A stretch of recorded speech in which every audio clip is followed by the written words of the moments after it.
अस्सलाम वालेकुम स्टूडेंट्स, कैसे हैं सब। उम्मीद करता हूँ सब खैरियत से होंगे।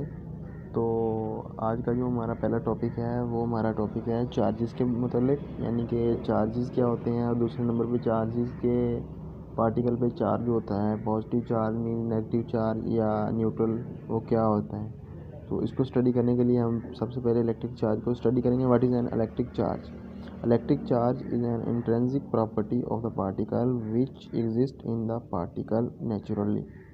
यानी कि ये पार्टिकल की अंदरूनी सलाहियत खासियत होती है जो पार्टिकल में एग्जिस्ट करती है कुदरती तौर पर। Let's suppose that two masses of m1 and m2 both looking same particles but the charge on them could be different।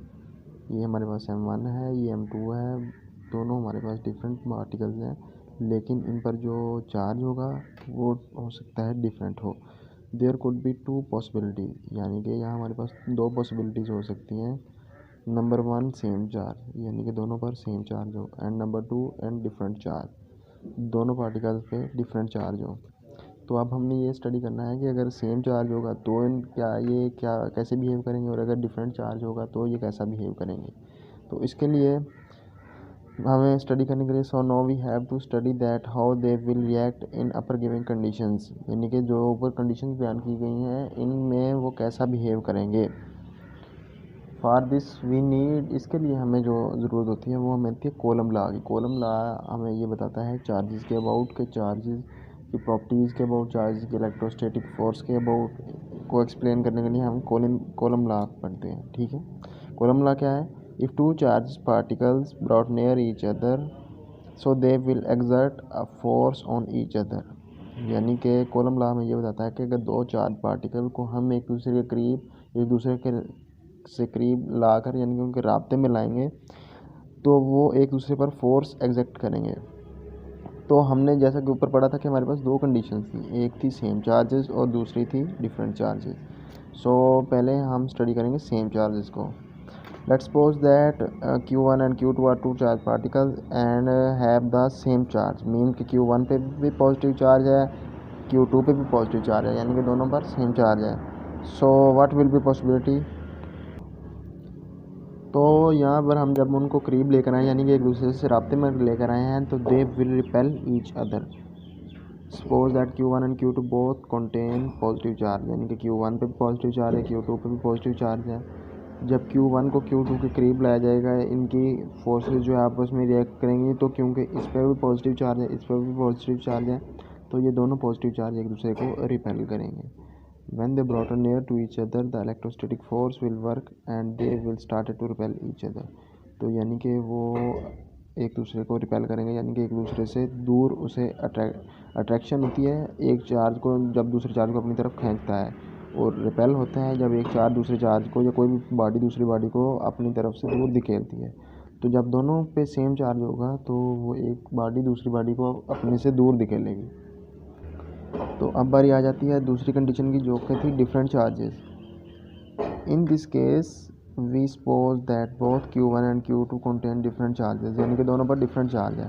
So now when we brought them near contact they will apply electrostatic force on each other, but now the force will be different repulsion, they will attract each other. यानी कि जब अब हमने suppose किया हमारे पास दो particle Q1 and Q2 है, Q2 पे पॉजिटिव चार्ज एंड Q1 पे पॉजिटिव चार्ज और Q2 पे नेगेटिव चार्ज है। जब हम इन्हें ब्रॉड नियर लाएंगे, इन्हें कॉन्टैक्ट में लाएंगे, तो अब जो इनके दरमियान जो इलेक्ट्रिक स्टैटिक फोर्स होगी वो फोर्स ऑफ अट्रैक्शन होगी, यानी कि एक पार्टिकल दूसरे पार्टिकल को अपनी तरफ अट्रैक्ट करेगा। अट्रैक्शन की वजह क्या है? क्योंकि ये अब दोनों पर डिफरेंट चार्ज है, तो डिफरेंट चार्ज जो हैं वो एक दूसरे को अट्रैक्ट करते हैं और सेम चार्ज जो हैं वो एक दूसरे को रिपेल करते हैं। ठीक है जी।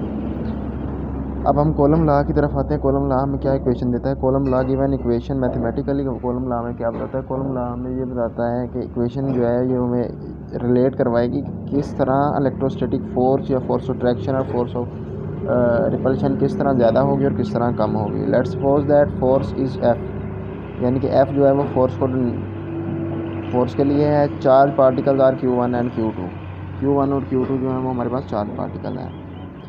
Different distance between the charges, यानी कि Q1, ये जो हमारे पास Q1 था और ये हमारे पास Q2 था, इनके दरमियान जो डिस्टेंस है वो R है। ये हो गया हमारे पास डिस्टेंस R। अब हम इसे कंबाइन करके लिखेंगे तो ये इस तरह आएगा, F यानी कि फोर्स ऑफ अट्रैक्शन और force of repulsion is equal to Q1 Q2 over R का स्क्वायर, R स्क्वायर। ठीक है जी, ये हमारे पास होगी equation number 1। So this will be the equation which tells us that force of attraction or force of repulsion is inversely proportional to the distance r। यानी कि ये इक्वेशन हमें ये बताती है कि जो हमारे पास डिस्टेंस होगा r चार्जेस के दरमियान, उसके इन्वर्सली प्रोपोर्शनल होगी फोर्स। यानी कि अगर डिस्टेंस दो चार्ज पार्टिकल के दरमियान डिस्टेंस कम होगा तो फोर्स ऑफ अट्रैक्शन और फोर्स ऑफ रिपल्शन ज़्यादा होगी, और अगर ये डिस्टेंस ज़्यादा होगा तो फोर्स ऑफ अट्रैक्शन और फोर्स ऑफ रिपल्शन कम होगी। ठीक है जी, तो ये हमारे पास directly proportional Q1 and Q2 पे। Q1 एंड Q2 हमारे पास चार्ज पार्टिकल्स हैं। Means if the distance between the charge particle will be less so the force of attraction और रिपल्शन विल बी हाई।